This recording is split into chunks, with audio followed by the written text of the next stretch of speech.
നമുക്കിന്നൊരു തേങ്ങ അരച്ച മീൻകറി ഉണ്ടാക്കിയാലോ? നോക്കാം. ഗ്യാസ് കത്തിച്ച് അടുപ്പ് ചട്ടിയിലോട്ട് വെച്ച് 1 കപ്പ് വെള്ളം ഒഴിച്ച് അതിലോട്ട് 2 കുടംപുളി ഇട്ട് അത് തിളച്ച് പറ്റുമ്പോഴേക്കും നമുക്ക് അരപ്പ് റെഡിയാക്കാം. അരമുറി തേങ്ങയും അതിലേക്ക് കാശ്മീരി മുളക് പൊടിയും പിന്നെ സാദാ മുളക് പൊടിയും കുറച്ച് മഞ്ഞൾപ്പൊടിയും മല്ലിപ്പൊടിയും 2 കൊച്ചുള്ളിയും ചേർത്ത് പേസ്റ്റ് രൂപത്തിലാക്കണം. അരച്ച അരപ്പെടുത്ത് തിളച്ച വെള്ളത്തിലോട്ട് ചേർത്ത് കൊടുക്കണം. അത് ഇളക്കിയ ശേഷം അതിലോട്ട് വെളുത്തുള്ളി കുറച്ച്, 1 പച്ചമുളക് കീറിയത്, ഇഞ്ചിയും കുറച്ച്, കറിവേപ്പിലയും ചേർത്ത് ഇളക്കിയിട്ട് തിളച്ച് വരുമ്പോൾ ഉപ്പും ഇട്ട് ചേർത്ത് അടച്ച് വെച്ചിട്ട് 1 മിനിറ്റ് കൂടി തിളയ്ക്കാൻ വെച്ചിട്ട് പിന്നെ ഓരോ മീൻ കഷ്ണം എടുത്ത് അരപ്പിലോട്ട് ഇട്ട് കൊടുക്കണം. എന്നിട്ട് അത് അരപ്പിലോട്ട് മുങ്ങിക്കിടക്കാൻ വേണ്ടി ഒന്ന് ചെറുതായിട്ട് ഇളക്കി കൊടുക്കണം.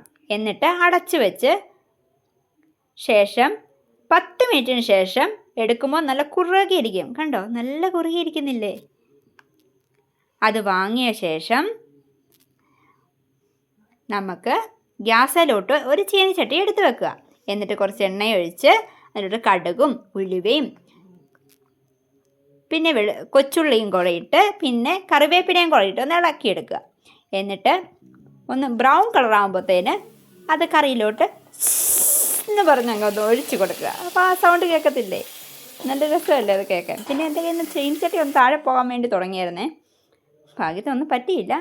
അപ്പോൾ 10 മിനിറ്റ് കഴിയുമ്പോൾ കറി എടുത്ത് നോക്കുമ്പോൾ നല്ല രസമായിരിക്കും. അപ്പം അത്രയേ ഉള്ളൂ. ടാറ്റാ.